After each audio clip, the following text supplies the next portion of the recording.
नमस्कार, तनुजेस रेसिपी मध्ये आपलं सर्वांचं स्वागत आहे। आज आपण बनवणार आहे गाजराचा हलवा। त्यासाठी मी 10-11 गाजर खिसून घेतलेले आहेत। 1 वाटी साखर, ड्रायफ्रुट्स, वेलदोडे, सुंठची पूड आणि तूप।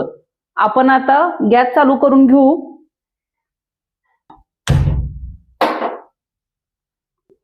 कढई गरम झालेली आहे। आता आपण तूप घालून गाजर सगळं हलवून घेऊया, कलर येऊपर्यंत 10 ते 15 मिनिटे।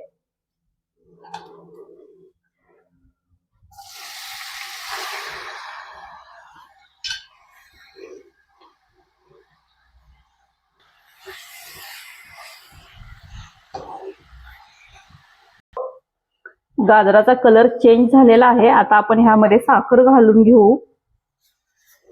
हे चांगले 10 मिनिटं साखरेचं शिजवून घेऊया। साखरेचा पाक होईल ह्यामध्ये। आता हे 10 मिनिटं कमी गॅसवर शिजवून घेऊ आपण।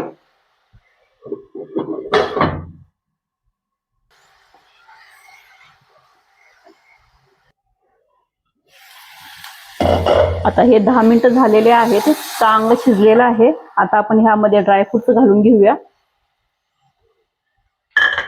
वेलदोडे, सुंठची पूड,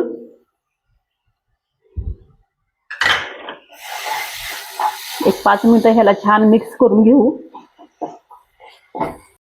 आता हा गाजराचा हलवा तयार झालेला आहे खाण्यासाठी।